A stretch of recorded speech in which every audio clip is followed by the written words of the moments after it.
Bismillahirrahmanirrahim. Assalamualaikum warahmatullahi wabarakatuh.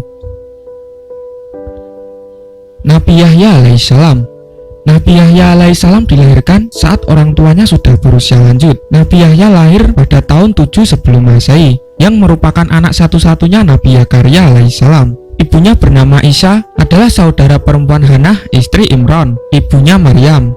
Sejak kecil Nabi Yahya sudah diajari dan hafal ajaran-ajaran yang terkandung dalam kitab Taurat dan Zabur, sehingga terpelihara dari perbuatan syirik dan maksiat, sebagaimana dijelaskan dalam Al-Quran. Wahai Yahya, ambillah kitab Taurat itu dengan sungguh-sungguh, dan kami berikan hikmah kepadanya selagi dia masih kanak-kanak, dan kami jadikan rasa kasih sayang kepada sesama dari kami dan bersih dari dosa, dan dia pun seorang yang bertakwa.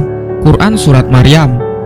Nabi Yahya selama hidupnya tidak pernah berbuat salah, banyak berbakti dan berbuat baik terhadap kedua orang tuanya, tidak keras dan takabur.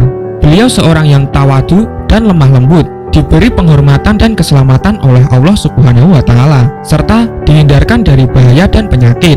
Pada waktu lahir, wafat, dan hari kiamat, beliau dibangkitkan kembali dengan kemuliaan di hadapan Tuhannya. Nabi Yahya diangkat Allah Subhanahu wa Ta'ala menjadi nabi pada tahun 27 Masehi. Ia membantu ayahnya berdakwah dengan mengingatkan kaumnya dan para pemimpin Bani Israel yang melanggar hukum Taurat. Ia sangat berani menegakkan kebenaran dan memberlakukan hukum agama dengan tegas. Ia selalu menganjurkan agar kaumnya yang berdosa segera bertaubat. Pertaubatan ini ditandai dengan permandikan atau dibaptis di Sungai Yordan. Karena itu Yahya dijuluki Al-Ma'madan atau pembaptis. Nabi Yahya hidup pada masa Yerusalem, berasa di bawah kekuasaan Kekaisaran Romawi dan Herodus sebagai penguasanya.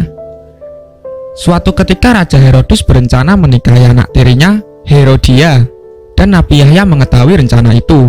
Maka beliau mengeluarkan larangan karena menurut hukum Taurat haram hukumnya menikahi anak tiri.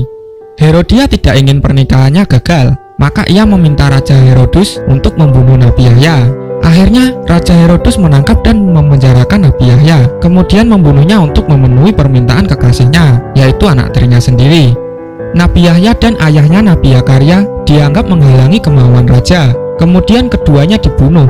Mula-mula Nabi Yahya lebih dahulu dibunuh, kemudian atas izin Allah, Nabi Zakaria masuk ke dalam suatu pohon yang waktu itu membelah diri menjadi dua. Lalu Nabi Zakaria masuk ke dalam pohon itu. Setelah Nabi Zakaria masuk ke dalamnya, maka pohon itu menutup kembali seperti semula.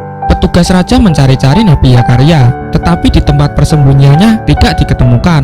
Maka mereka berpendapat bahwa Nabi Zakaria pasti mempunyai sihir, dan tentulah ia berada dalam pohon itu untuk bersembunyi. Pohon itu pun digergajinya, maka matilah Nabi Zakaria di dalamnya karena terpotong gergaji menjadi dua.